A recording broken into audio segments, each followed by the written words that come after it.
It's so stupid, it's positively brilliant. The Brilliant Sports Podcast.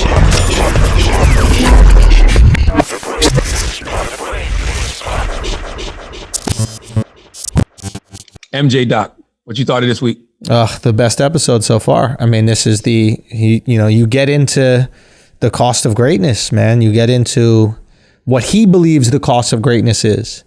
What I really wish is that they had Steve Kerr talk about the different ways to win, because Steve Kerr has been part of the tyrannical regime that was the Bulls and Michael Jordan.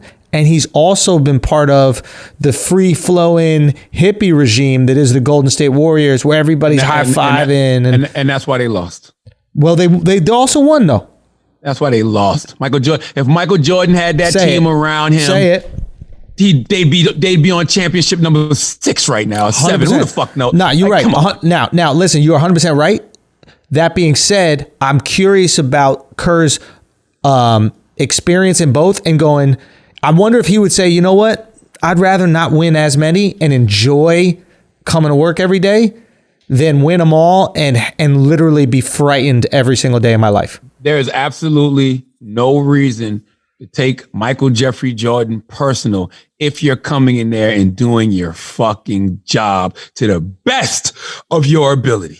Not the best of his ability, because Michael know you couldn't be him. He made that shit absolutely clear. Okay. But all he wanted you to do was be the best you could possibly be. Do you think that was enough? He was on your ass. Do you think that was enough for him? You really think he just stopped at oh, well, that's what Steve Kerr does. Let me just leave him alone now. I think that he looked at a guy like Steve Kerr and knew Steve Kerr could do more. I think he looked at a guy he looked at somebody like Scott Burrell and knew Scott Burrell could do more. He looked at even somebody like Will Perdue and he knew Will Perdue could do more. So he rolled them. He was on their ass, like he was squeezing that greatness out of them. And guess what? They all rise to the occasion. They can't say that they didn't. They're lying to them. They're lying to themselves if they said they didn't rise to the occasion. Every single one of them did. Okay, that is fair.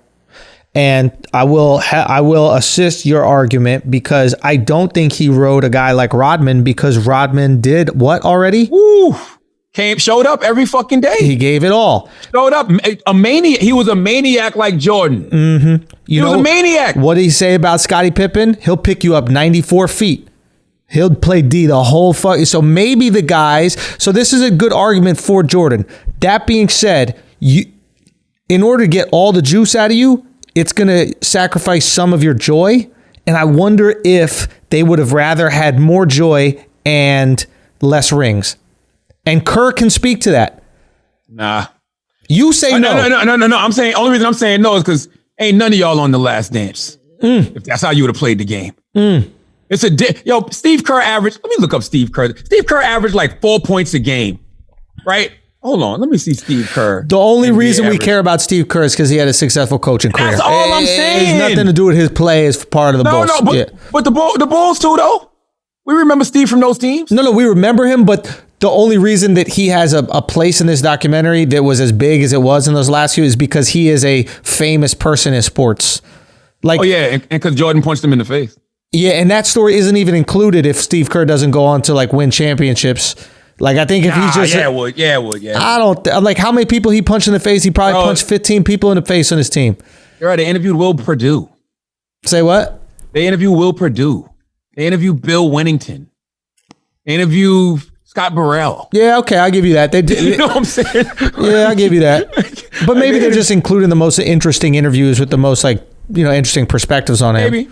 But I'm saying Steve Kerr averaged 6 points a game, career, 1.2 rebounds, 1.8 assists. Yeah. Right? You're not on The Last Dance if you don't play with Jordan. 100%. Riding that wave, riding on Superman's cape, hitting big shots when you needed to, being a part of that three-peat or whatever, you became a part of history. Without you don't become that part of history without that. And by the way, those are the stories you tell your grandkids. Let's be for real. Steve Kerr is a legend. I love Golden State. I love what they did. But guarantee you, Steve Kerr is at dinner. People want to know more about when he played for the Bulls than when he was coaching for Golden State. Yo, you're right. The question is joy. It's like, At what point do you sacrifice joy? I'm trying to take myself out of my own shoes in here because I find joy in the victory. So I relate more to a Michael Jordan mindset where it's just like, whatever it takes, I'm going to squeeze everything out of myself. So I expect the people working with me to also leave it all on the table, right? That being said, I'm curious to see the opinion of the person that really values that every single day aspect of their life. Maybe they don't want to be part of something like that, and maybe they're willing to sacrifice winning the championship. I don't see where they wouldn't have joy playing with Jordan, though. I'm not even joking. Like, you know how Michael did any of them seem like they were having fun? They were like, yo, he was an asshole. He's a jerk. It sucked. We were terrified. Like, multiple of them in these episodes go, we were terrified every single day. But they didn't dislike him. No, they did dislike him. They just respected him. You got to respect the GOAT. I'm with that. Give me the respect then. Because at the end of the day, in hindsight, when you look back, you can't say he didn't push me for no fucking reason. Yo, but you know what's interesting? When you see Jordan in the documentary, when he starts to break down at that one point in time, he's starting. I know why that was. Okay, I'm curious your perspective. I have a thought on it, but go. Go ahead. I think he's recognizing his mortality. And I think in recognizing his mortality, it's harder for him to cope with the way that he treated people, even if it meant winning the championship. I think in his mind, he justified all that behavior because like, this is what I had to do to win. But now that he's separated himself from winning and he's no longer this godlike, entity. No, he still is. He still is, but it has changed. The way kids treat him is different than the way you and I would have treated him as kids. Yeah, but he's still a walking memorial. Yeah, he is to us, but kids just see him as the guy who has that sneaker brand that's cool. I haven't ever even seen him play. This is my suspicion, right? Like, so I think that as he realizes his mortality, and I think it becomes real the way that he affected people and might have really truly hurt people. Like, he broke people. He broke players, like broke them that they didn't come back from. And I think that there's a little regret in that. I think, and he's trying to justify it to himself. He's trying to hold on to, this is what I need to do in order to win. But the older you get, the less valuable those wins are because you live in the present. That's my theory. What's your theory? Well, first of all, I don't believe that he's not even, I still believe he's relevant to kids only because like the most famous athlete ever, according to like Guinness and all of that shit, is Michael Jordan. Right. Like he's the world's most famous athlete. They say he's one of the most 5 famous celebrities of the 20th century. Makes sense. You know what I'm saying? Yeah. And number 2, I think that he was crying because he knows we live in this politically correct world and he wanted to let a maggot fly. I think that he wanted to let that slur that people use I think that slur that was so popular in the 80s and 90s, his eyes started watering because he just wanted to say those fucking punks. Those fucking... He just wanted to let that shit out so bad. I fucking led y'all to 6 goddamn championships. Y'all gonna talk about me like this? And it's a motherfucking thanks I get you fucking pussies. Like he wanted to go off. That's why he said, let me go take a break. He went outside, smoked a cigar. I guarantee you haven't heard the F word used like that since goddamn somebody knew an Elton John concert was coming. I'm telling you. I'm fucking telling you. I'm telling you that's what it was. He was frustrated. He couldn't believe it. Because this is the thing about Jordan. This is why I don't feel sorry for nobody on them fucking teams. They were men. They were adults. Those weren't kids that Michael Jordan was manipulating. He wasn't a tyrant college coach. It was a grown-ass 30-something-year-old men. You got a problem with Jordan? Do what Steve Kerr did. Push him in the fucking chest. Get punched in your eye. Take the L. That was some soft shit, though. The chest punch. Come on, yo. What? You saw how he bigged himself up? He was like, I knew I had to stand up for him. So I twisted his titty. And then from then on, he respected me just like any of the other players. Get away from me, Jordan. Stop it. By the way, great story. Sorry, great story. If I twisted Michael Jordan's titty, I'm telling everybody that on Thanksgiving every year for 25 years straight. Listen, I don't see why Michael Jordan was such a hard person to work with. Michael Jordan just reminds me of a person that wants you to show up. Yes. So by the way, that's all you have to do. Show up, bring your fucking A game, and he got your back. I think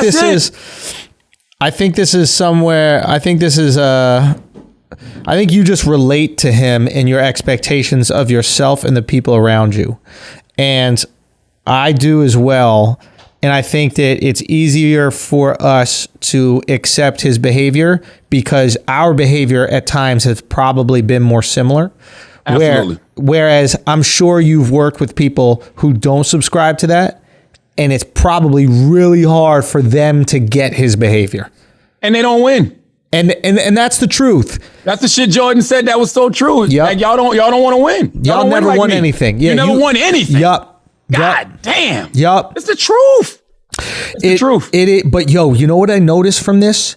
You know how they're talking about like he used the grudges. He would even make up the grudges to like get him to have that intensity that he needed to win. I love it. I know you love that. I was actually thinking about you at that because I know you probably do that on a regular fucking basis. But I love it. What I thought was interesting is he was actually so superior to everybody else playing the game at that point in time that all it required was his intensity to guarantee victory.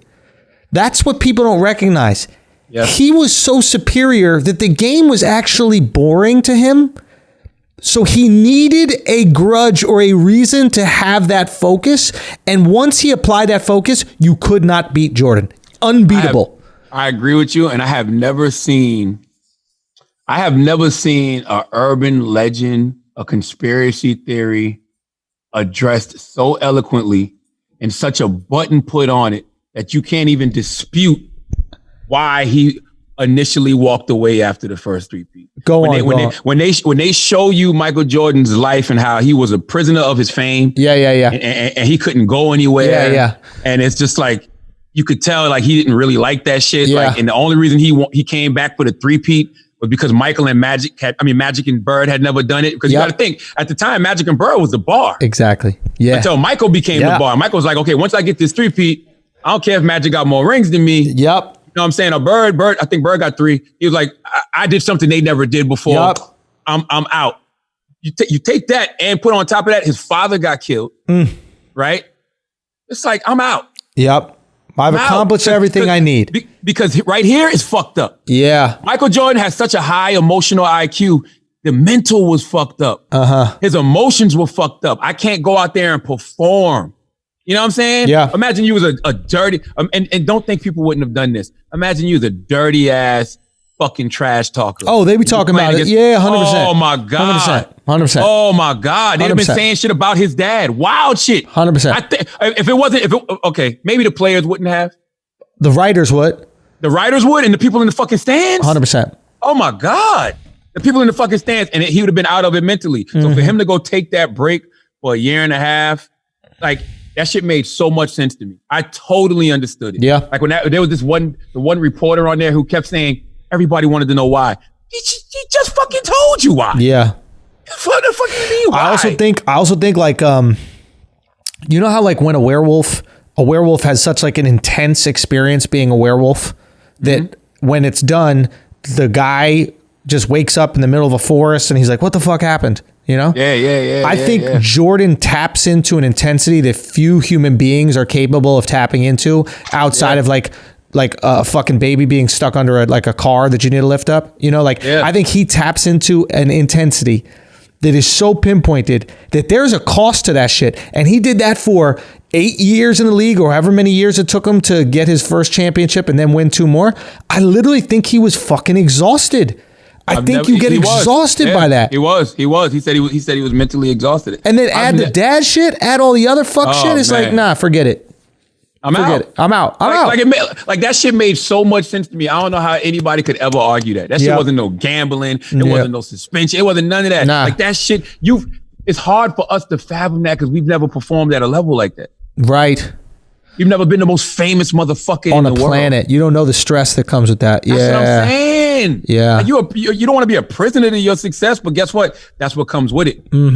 But a lot of these people realize I can't wait to leave this shit alone. I can't wait to go enjoy life. Yeah. And that's what he ultimately did. Yeah. And fucking don't care how you dress. Yeah. You know what I'm saying? Like, he just out here. He owning his fucking Charlotte Hornets team, living his best life.